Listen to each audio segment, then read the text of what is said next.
Hi friends, எல்லாரும் எப்படி இருக்கீங்க? நல்லா இருக்கீங்களா? நான் நல்லா இருக்கேன். எல்லாரும் சாப்பிட்டாச்சா? என்ன சாப்பாடுன்னு பார்க்கலாம். நான் போடுற போஸ்ட்டுக்கு வந்து 1-2 பேர் கமெண்ட் பண்ணுவாங்க, என்னென்னா இந்த மாதிரியெல்லாம் சாப்பிட்டாச்சுன்னா கொலஸ்ட்ரால் கூடிரும்னு சொல்லிட்டு.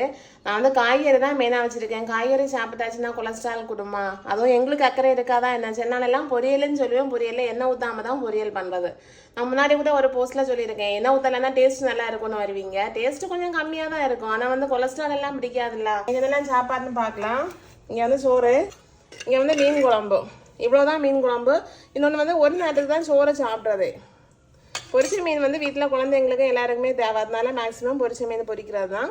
இது வந்து பட்டாணி போட்டால் முட்டைக்கோசு பொரியல். இது வந்து எண்ணெய் ஊற்றி தான் பொரியல் பண்ணியிருக்கேன். இங்கே வந்து பெரும்பாறு, இது வந்து கூட்டு வச்சுருக்கேன். இப்போ வேக வச்சுட்டு அப்புறமா வந்து பச்சை மிளகாய், ஜீரகம், பூண்டு, தேங்காய் எல்லாம் போட்டு அரைச்சி குழம்பு. இங்கே சொன்ன மாதிரி பொன்னாங்கண்ணி கீரை வந்து பருப்பு போட்டு கரையை. நல்லா சாப்பிடுங்க, ஆரோக்கியமாக வாழுங்க. பாய்.